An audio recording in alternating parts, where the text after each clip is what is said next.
اچھا سوچا میں کچھ ایڈ کروں اس میں. جی جی جی بالکل. یہ یعنی کہ دو مسلمانوں نے جو حبشہ کی طرف دو ہجرتیں کی تھی بالکل بگننگ میں، اسی کی بات ہو رہی ہے نا. تو ان میں ایک ابو سفیان کی بیٹی بھی تھی جن کا نام رملہ بنت ابو سفیان تھا. تو وہ مسلمان ہو گئی تھی، اور obviously ہم جیسے پڑھتے آ رہے ہیں ابو سفیان وہ یہ حدیبیہ تک کی بات آ گئی ہے کہ وہ ابھی اسلام نہیں تھے لے کے آئے. تو جو بیٹی تھی انہوں نے ظلم سے ہے، اور جو ان کے ہسبینڈ تھے عبید اللہ بن جہش وہ کرسچن تھے، کرسچن سے اسلام میں آئے تھے. ان لوگوں نے بالکل یہ بگننگ کے تھے مسلمان، تو انہوں نے ظلم بھی سہے لیکن اسلام نہیں چھوڑا، اور پھر انہوں نے ہجرت کی. دوسری ہجرت حبشہ کے وقت نا یہ اپنے ہسبینڈ کے ساتھ وہاں روانہ ہوئی ہیں. تو وہاں جا کے ان کی بیٹی حبیبہ ہوئی تھی، وہاں سے بھی ان کو یہ کنیت ملی ام حبیبہ رملہ بنت ابو سفیان. تو انہوں نے جو ان کے ہسبینڈ تھے وہ پہلے مسیح تھے، کرسچن تھے، وہاں سے آئے تھے. تو وہاں جا کے وہ پھر واپس مرتد ہو کے وہ انہوں نے کہا کہ جو وہاں کا جو کرسچینٹی کا طریقہ حیات تھا وہ اسلام سے بہتر ہے، اور واپس اس میں چلے گئے. اور بلکہ ان کو بھی کہ ام حبیبہ رضی اللہ عنہا کو کہ یہ بھی اسی دین میں چلے جائے. اور ہر وقت وہ شراب کے نشے میں رہتے تھے، اور کچھ عرصے بعد شراب نوشی کی وجہ سے ان کی وفات ہو گئی تھی. تو یہ حضرت رملہ ام حبیبہ جو ہے وہ اپنی بیٹی کی پرورش وغیرہ میں لگ گئی تھی. تو یعنی حبشہ میں یہ سب کچھ ہو رہا تھا جو وہ مرتد ہوئے اور حبشہ میں، ساری جی چیزیں. جی جی جی. ٹھیک ہے ٹھیک ہے. تو پھر انہوں نے حضرت ام حبیبہ انہوں نے خواب میں دیکھا کہ کسی نے ان کو ام المومنین پکارا ہے، تو بہت خوش ہوئی. تو پھر انہوں نے مدینہ ہجرت کی تھی. اب یہ آ رہا نا کہ یہ جو جعفر بن ابی طالب رضی اللہ عنہ، ابو موسیٰ یہ خیبر میں یہ لوگ اس ٹائم نبی پاک بھی ادھر تھے. آلموسٹ 7 ہجری آ گئی ہے، اور بچوں وغیرہ کو ادھر مدینہ بھیج دیا. تو کسی نے آپ صلی اللہ علیہ وسلم کو پھر ان کے حال کا بتایا کہ ایسے ان کے ہسبینڈ وہاں فوت ہو گئے تھے. تو یہ وہ تو عمر بن امیہ یہ نجاشی، ان کو نبی پاک صلی اللہ علیہ وسلم نے نجاشی کے پاس بھیجا. تو اس وقت نجاشی نے ام حبیبہ رضی اللہ عنہا کا نکاح پڑھایا تھا نبی پاک صلی اللہ علیہ وسلم سے غائبانہ. آپ صلی اللہ علیہ وسلم تو ادھر نہیں تھے گئے نا، تو انہوں نے پڑھایا، نجاشی نے پڑھایا تھا. تو اور یہ پھر مدینہ آئی تھی، تو اس طرح ان کا نکاح ہوا تھا، انہوں نے کروایا تھا. جزاک اللہ، زبردست. تھینک یو سو مچ، بہت شکریہ عائشہ. الحمدللہ. صحیح. تو میں بھی پتہ نہیں یہ سب آگے ڈیٹیلز آئیں کہ نہیں، ہے نا؟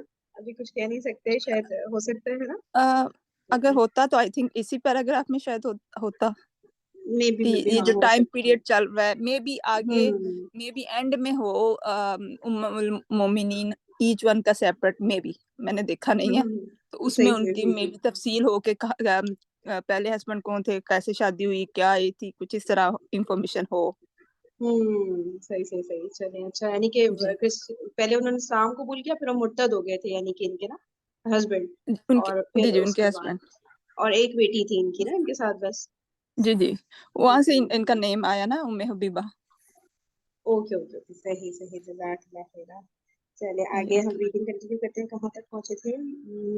ٹھیک ہے. پھر یہ حبشہ کے جو دوسرے بادشاہ ان کی طرف بھی خط روانہ فرمایا، لیکن پھر معلوم نہیں ہو سکا کہ انہوں نے اسلام قبول کیا یا نہیں. اب آ رہا ہے مقوقس شاہ مصر کے نام خط. ٹھیک ہے، مصر کے بادشاہ مقوقس کے نام. ٹھیک ہے، یہ خط ہے. نبی صلی اللہ علیہ وسلم نے ایک گرامی نامہ جریج بن متا، یہ کیا لکھا ہے، یہ نام علامہ منصور پوری نے رحمت اللہ العالمین میں ذکر فرمایا ہے. ڈاکٹر حمید اللہ صاحب نے اس کا نام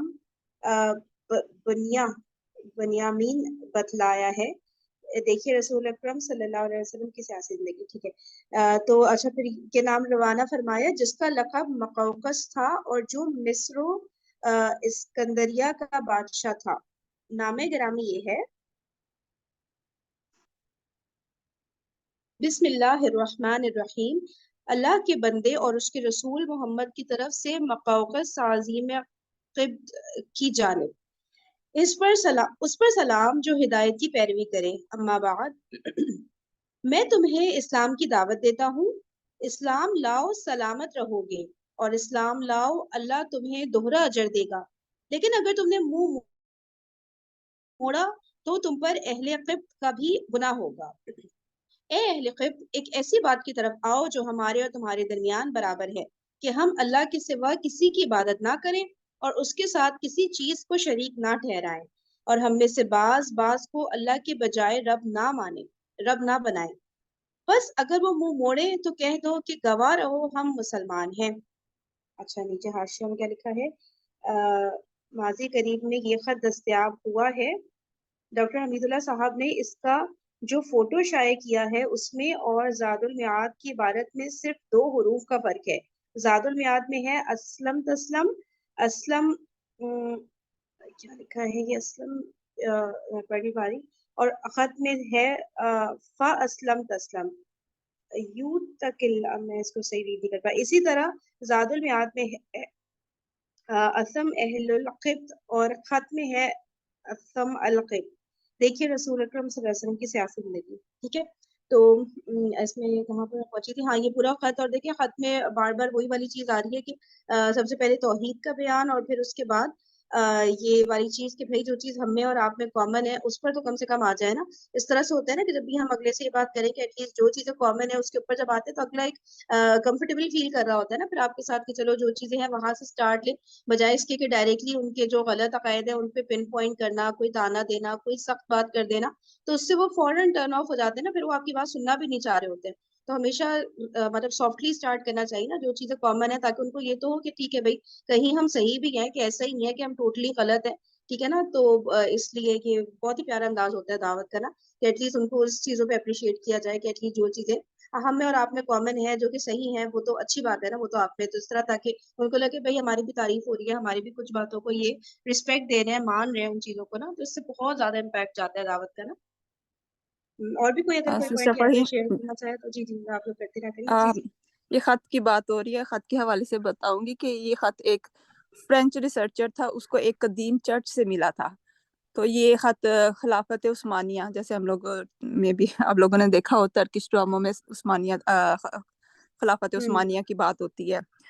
تو اس ٹائم پیریڈ میں سلطان عبد الحمید اس نے 300 پاؤنڈ دے کر یہ خط خریدا تھا اور پھر اس کو احادیث سے میچ کیا, جیسے یہاں آ رہا ہے نا کہ 2 حروف کا فرق تھا, تو احادیث سے میچ کیا تو یہ سیم تھا.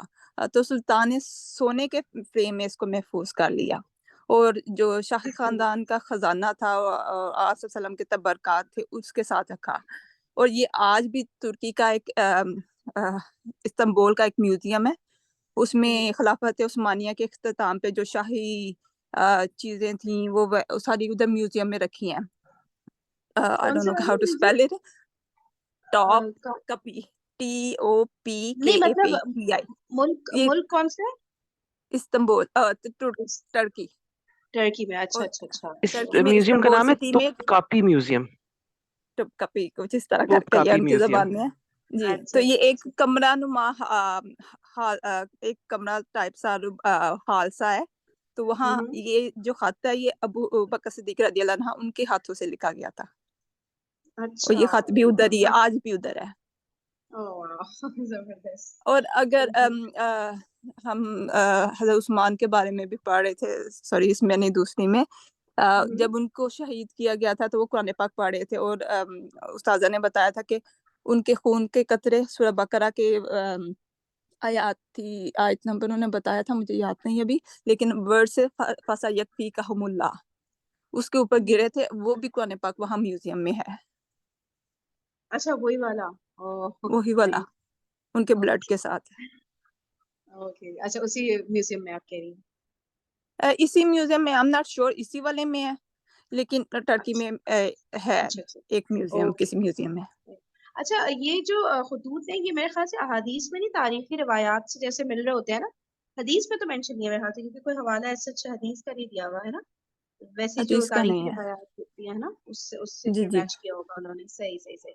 جو چلیے پہلے کا جزاک اس کی اللہ. آ رہی تھی ایکچولی بیکی کا تھا.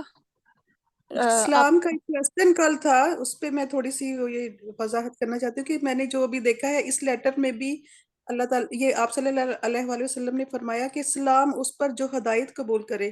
جو ہوں کل والا لیٹر تھا اس میں بھی ایسے تھا. اس کا ہوں مطلب ہے کہ غیر مسلم کو اسلام نہیں کر سکتے، جو ہدایت قبول کرے. پچھلے والے لیکچر میں بھی یہی تھا، اس میں بھی ایسے ہی آ رہا ہے. بالکل صحیح کہہ رہی ہیں، ایسا اب ہی ہے. نیکسٹ دیکھ لیتے ہیں نیکسٹ کیا آتا ہے، لیکن جو لیکچر سے یہ لیٹر سے میں نے دیکھا تو دونوں میں سیم چیز آئی ہے. صحیح کہہ رہی ہے، صحیح آئی کہہ رہی ہے، تھنک یہ بالکل ہم ایسا ہی لوگ لگ رہا ہے. خود نہیں کسی غیر مسلم کو سلام کر سکتے. اگر وہ کرے تو ہم لوگ میں بھی جسٹ وعلیکم بول سکتے ہیں، right? If I am not wrong. جی ایسے ہی جی جی سنا ہے. بالکل. کیونکہ ایک حدیث اس حوالے سے نا کہ وہ جو یہود و نصارہ یوزلی یہود جو تھے وہ سالکم اس طرح کر کے بولتے تھے، اسالکم، اسام تھا نا کہ موت، اس طرح کر کے بولتے تھے. تو نبی پاک صلی اللہ علیہ وسلم نے بولا تھا کہ آپ آگے سے بس اتنا بولو وعلیکم. آپ صلی اللہ علیہ وسلم نے بھی ایسے کیا، وہ صحابہ انہوں کو نے بھی ایسے ہی سلام کو بولا چینج کر وعلیکم. کے جی جی یہ جی جی حدیث بالکل ہے. ایسے. السلام علیکم بجائے السلام کہتے، السلام مطلب موت. شام تو کا اس لیے موت. اور اپنے کو خود پہل نہیں کرنی چاہیے. اگر وہ سلام کہیں تو صرف وعلیکم کہہ دیں، وعلیکم السلام بھی نہیں کہیں دوسرے لوگوں کو. یہ اور حدیث سے صرف ثابت آپ یہ مسلمان، کہہ رہے ہیں کہ حدیث میں جی کہا. جی اچھا جی جی، اچھا یہ صرف ہاں صرف اپنے مسلمانوں کو صرف کہنا چاہیے وعلیکم السلام ورحمۃ اللہ وبرکاتہ، اور وعلیکم دوسرے کو نہیں. جی، اور اور دوسرا جیسے کوئی ہمیں کہے ریڈ، تو بس. جی، اور لیکن ہمیں جیسے پہل کرنی ہو گریٹ کرے تو پھر وہ یہ پہل ہیلو یا نہیں اس طرح کرنی. کی کوئی. جی، ہیلو کہہ دے، ہے نا. گڈ مارننگ کہہ دے، گڈ ایوننگ کہہ دے، کچھ بھی کہہ دے. صحیح ہے. ٹھیک تو ہے ٹھیک ہے اور ٹھیک ہے صحیح. لیکن اپنی طرف سے کچھ نہیں کہے. سلامتی کی دعا صرف مسلمان کے لیے ہے اور جیسے کسی ہمارے کے لیے. کرسچن میڈز وغیرہ ہوتی ہیں نا تو ظاہر ہے وہ کامنلی ہاں سلام ہی چل رہا ہوتا ہے تو ہم بھی وعلیکم السلام کے نالج ہی نہیں ہے تو ظاہر ہے وہی بول رہے ہوتے ہیں. تو اچھا ہاں، میرے نالج پاس ہونا تو چاہیے. ہر وقت یہی ہوتا ہے، روزانہ امید آئے گی تو السلام علیکم، اتنے وہ اچھے کرتی سے ہے آپ کو سلام سلام کرتی ہے. کرتی ہے آپ کو، ہاں، وہ وہ آپ ہمیشہ کو سلام کرتی ہے کرتی السلام. ہے. اچھا اب روزانہ، ہاں جب بھی آئے گی کہتی ہے السلام علیکم ورحمۃ اللہ. اور وہ ظاہر ہے کرسچن ہے تو پھر میں یہی کہتی ہوں وعلیکم، آگے نہیں بولتی، روکتی ہوں اپنے کو منہ سے نہ نکل جائے. صحیح صحیح. چلیں جزاک اللہ. اچھا کہاں تھے؟ ہاں ٹھیک ہے، یہ ہم پہلا پیراگراف نے پڑھ لیا. اب میں سیکنڈ پر موو کر رہی ہوں.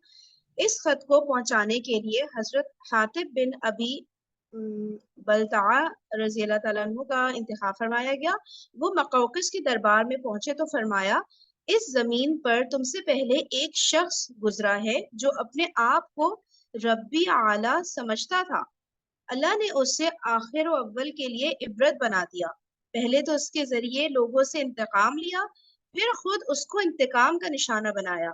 لہٰذا دوسرے سے عبرت پکڑو، ایسا نہ ہو کہ دوسرے تم سے عبرت پکڑے. یہ فرعون کی بات ہو رہی ہے میرے خیال سے نا، ایسے ہی ہے نا؟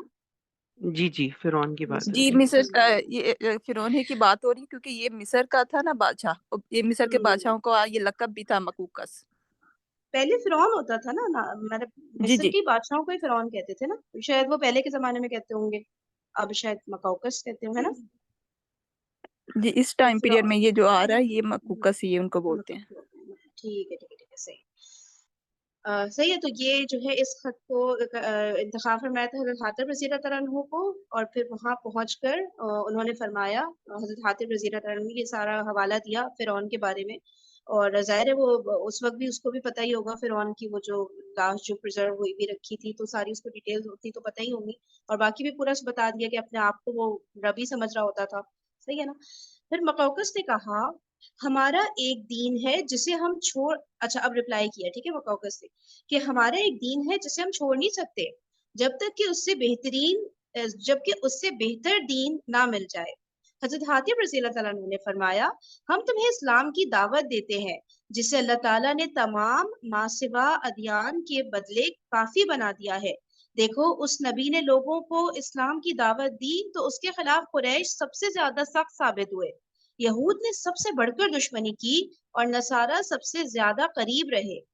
میری عمر کی قسم، جس طرح حضرت موسیٰ علیہ السلام نے حضرت عیسیٰ علیہ السلام کے لیے بشارت دی تھی، اسی طرح حضرت عیسیٰ علیہ السلام نے محمد صلی اللہ علیہ وآلہ وسلم کے لیے بشارت دی ہے، اور ہم تمہیں قرآن مجید کی دعوت اسی طرح دیتے ہیں جیسے تم اہل تورات کو انجیل کی دعوت دیتے ہو۔ جو نبی جس قوم کو پا جاتا ہے وہ قوم اس کی امت ہو جاتی ہے، اور اس پر لازم ہو جاتا ہے کہ وہ اس نبی کی اطاعت کرے، اور تم نے اس نبی کا عہد پا لیا ہے، اور پھر ہم تمہیں دین مسیح سے روکتے نہیں ہیں، بلکہ ہم تو اسی کا حکم دیتے ہیں۔ او سبحان اللہ، ہاں صحیح بات ہے۔ تو اس کی کوئی ڈیٹیل سمجھا سکتے ہیں؟ بڑی اس میں گہری گہری باتیں کچھ آ رہی ہیں کہ اسٹارٹ کیا کیا تھا کہ سب سے پہلے تو وہی بتایا کہ بھائی جو جس نبی کا جو زمانہ پا لیتا ہے تو وہ اس کا امتی ہو جاتا ہے، پھر اس کو اس نبی کی بات ماننی پڑتی ہے۔ پھر جو پرانی جو بھی شریعت میں چینجز وغیرہ آئی ہیں، پھر وہ جو نئے جو دوسرے نبی آئے ہوئے ہوتے ہیں، کرنٹ جو ہوتے ہیں اس وقت، ان کی بات ماننی ہوتی ہے۔ تو اس طرح سے کر کے وہ ان کو ایک ایک بات سمجھا رہے تھے، مثال دے رہے تھے کہ جیسے حضرت موسیٰ علیہ السلام نے حضرت عیسیٰ علیہ السلام کی بشارت دی تھی، تو اسی طرح حضرت عیسیٰ علیہ السلام نے محمد صلی اللہ علیہ وآلہ وسلم کے بارے میں بتایا ہوا تھا۔ تو اب جب آ چکے ہیں محمد صلی اللہ علیہ وسلم اور آپ کے نالج میں آ گیا ہے، تو اب آپ نے ان کی بات ماننی ہے۔ تو یہ ساری چیزیں ان کو پیار محبت سے سمجھا رہے تھے۔ اور نیچے حاشیہ کوئی اوپر مس ہو گیا، مجھ سے پڑھ لیتی ہوں۔ ڈاکٹر حمید اللہ صاحب تھے، اچھا نہیں میں نے پڑھ لیا تھا، صحیح۔ وکوکس وہ نے کہا بتاتے ہیں میں نے کہ وہ یہ بتا رہے ہیں نا فرین کی یہ اسی دین ایک ہی ہے، اسی کا کنٹینیوشن ہے جو موسیٰ علیہ السلام پہ، عیسیٰ علیہ السلام پہ، پھر محمد صلی اللہ علیہ وسلم۔ تو وہ جو جانے والا ہے تو وہ دوسرے دین کی بشارت دے جاتا ہے، پھر وہ اس کو ایکسپٹ کر لیتے ہیں۔ اسی طرح بعد میں لاسٹ دین ہے یہ جو آیا ہے اسلام کا محمد صلی اللہ علیہ وسلم پہ۔ تو اب آپ لوگوں پہ فرض بنتا ہے کہ اب آپ لوگ جو ہے ان کو قبول کر لیں اور اسلام لے آئیں۔ کیونکہ مین باتیں تو وہی تھی نا، اللہ کو ماننا ہے، نبی کو ماننا ہے، کوئی وہ تو نہیں تھا، چینج تو نہیں، کوئی نئی سی بات تو نہیں آ گئی تھی۔ تو وہی کہہ رہے تھے کہ ہے وہی والا دین جو حضرت عیسیٰ علیہ السلام لے کر آئے تھے نا۔ صحیح ہے، صحیح ہے۔ کنٹینیوشن جی۔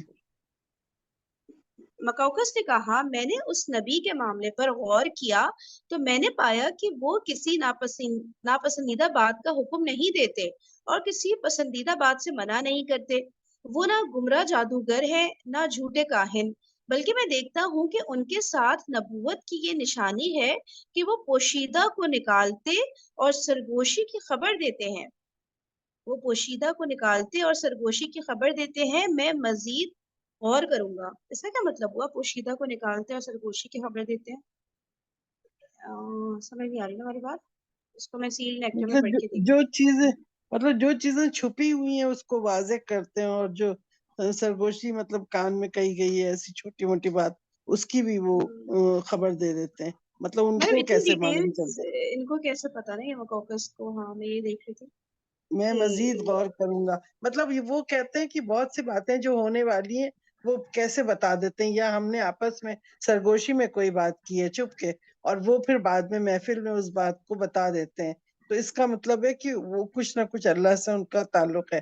تو کہہ رہے ہیں میں مزید اس پہ غور کروں گا، مطلب اس چیز کو وہ ابھی تک اس حالت میں تھے کہ اس کو ویریفائی کر رہے تھے کہ یہ نبی کیا ہے، یہ کیسے ان کو پتا، غیب کی باتیں کیسے پتا ہو رہی ہے ان کو کچھ وہ نبوت کی۔ کہیں سے خبر ملی ہوگی، کوئی اس طرح کی بات ہے نا، کیونکہ اس خط میں تو کوئی ہاں، ایسا بات نہیں کلیئرلی لکھی کہ کچھ ان کے بارے میں ایسی بات نبی صلی اللہ علیہ وسلم کے بارے میں پتہ چلی ہو۔ کہ وہ ویسے کہہ ادھر رہے ہیں ادھر نہ سے وہ کچھ جادوگر ہیں اور نہ وہ گمراہ ہیں اور نہ وہ جھوٹے ہیں اور نہ وہ کاہن ہیں، بلکہ میں دیکھتا ہوں کہ ان کے ساتھ نبوت کی یہ نشانیاں ہیں۔ جو نبوت کی نشانی ہوتی ہے نا کہ ان کو پوشیدہ باتیں پتہ ہوتی ہیں، ہر آدمی کو تو نہیں پتہ ہوتی، نبی کو اللہ کی طرف سے یہ باتیں پتہ ہوتی ہیں۔ تو وہ بہت سی چیزیں جو چھپا کے کی گئی ہیں اس کی بھی وہ پبلک میں خبر کر دیتے ہیں۔ اس کا مطلب ہے کہ کوئی نہ کوئی اللہ سے تعلق ہے۔ یہ اور اس میں ایک اور کتنی امپورٹنٹ پوائنٹ اوپر لکھا ہوا ہے نا کہ کسی ناپسندیدہ بات کا حکم نہیں دیتے۔ تو عقل والے جو ہوتے ہیں وہ دیکھتے ہیں کہ بھائی جو بھی وہ حکم دے رہے ہیں کوئی ایسی غلط بات کا وہ حکم نہیں دے رہے، اور کسی پسندیدہ بات سے منع بھی نہیں کر رہے کہ بھائی جو کہ زبردستی کا کسی ہر بات کے اندر جیسے نہیں ہوتا کہ منع کرنا اگلے کو، تو وہ بھی نہیں کر رہے، یہ بھی نہیں کر رہے۔ تو وہ کہہ رہا تھا میں غور کروں گا، اور واقعی میں یہی ہونا چاہیے نا، انسان کو غور و فکر کرنا کتنا ضروری ہے نا، پھر انسان حقیقت تک پہنچ سکتا ہے اللہ تعالیٰ کے فضل سے۔ صحیح ہے. آگے جی یہ پہلے جو آپ نے پڑھا نا اس کی وضاحت بھی ہے قرآن پاک میں. آیت نمبر 62 ہے اس کی سورہ بقرہ کی. اس میں لکھا ہوا ہے ان الذین آمنوا والذین ہادوا والنصارى والسابئین من آمن باللہ والیوم الآخر، کہ وہ لوگ جو ایمان لائے اور جو یہودی اور نصارہ ہوئے اور سابین اور جنہوں نے اللہ پر یقین کیا اور آخرت پر یقین کیا، وعامل صالحا اور نیک عمال کیے، فَلَهُمْ أَجْرُهُمْ عِنْدَ رَبِّهِمْ، ان کے پاس وہ فلاح پائیں گے یا اجر پائیں گے اپنے رب کی طرف سے. وَلَا خَوْفٌ عَلَيْهِمْ، ان پر نہ کوئی خوف ہوگا، وَلَا هُمْ يَحْزَنُونَ اور نہ وہ غمگین ہوں گے. تو ابھی کچھ لوگ جو ہے نا اس پہ ابھی ان کو سمجھ نہیں آتی اس بات کی، تو وہ کہتے ہیں کہ یہ کیسے لکھا ہوا ہے.